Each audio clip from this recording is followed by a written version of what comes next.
Well, for more now on the heat wave currently sweeping through France and much of Western Europe, I'm joined now in the studio by our international affairs editor, Philip Turle. Good to have you with us, Philip. We saw just there a report about how difficult it is for, in particular, older people to cope with these extraordinary temperatures. More widely speaking, how are people coping with these temperatures that in lots of parts of France are topping 40, 41, 42 degrees Celsius? Well, I think the best way to sum it up is hot and sticky, and most people are trying as best as possible to survive. Now, focusing on old people, there is a problem as far as old people are concerned because many of them don't feel the heat, like they think it's not as hot as it really is. They don't dehydrate properly, they don't drink enough water. And for example, one elderly guy who I went to see the other day at a retirement home said in the room that must be about between 25 and 30 degrees, they give me a ventilator, but I don't want it on because it's blowing too much air at me. So he's sitting there in a very warm atmosphere saying, I feel okay. So all of these are negative factors for elderly people, and which is why they are more vulnerable, like small children. So they need to drink lots of water and to keep cool. It's a situation in France, I think, that we never really see. This is rare. There are people trying hard to keep cool. Many French homes are not equipped for this kind of heat, like 35, 40 degrees. The maximum that France usually experiences is 25 to 30 degrees, a little bit more than that, but certainly we're almost 10 degrees over that. It's going to get worse tomorrow. I think 40 degrees is what the French Weather Centre is saying. 54 out of 96 mainland departments are now on the heat wave red alert list. That means about 39 million people in France are affected by the heat wave. And just to sum that up, 40 people have drowned over the past 24 hours in rivers and lakes, attempting to keep cool by going for a swim. But of course, this is unguarded areas where they're swept away by currents. 2 children dying yesterday, having been left in a car that overheated.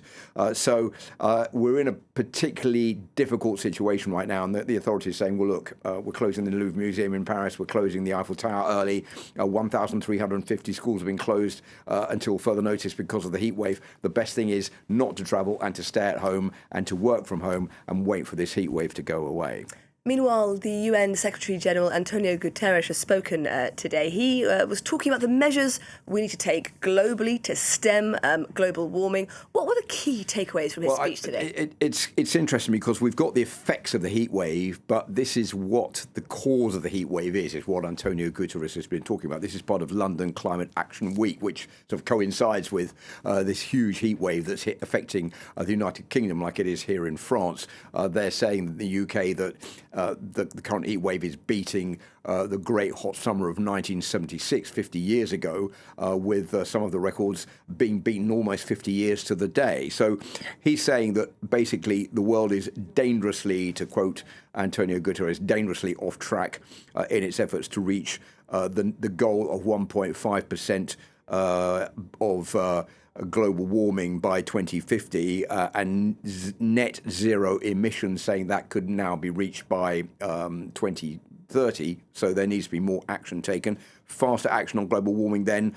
AI firms also have to come clean about their environmental footprint. He also warns that fossil fuels are driving climate and energy crisis. And this has been personified by the war in the Middle East, when we really realise how much the world is hooked on hydrocarbons when so much oil is being shipped through the Strait of Hormuz, and how much that is keeping the world economy going. When it's not being delivered, we see how badly affected the world economy is. All that's no good for global warming. So there are calls for net zero to be the real aim. And just to go back to what I was talking about as far as AI is concerned, I'll give you a few facts and figures there.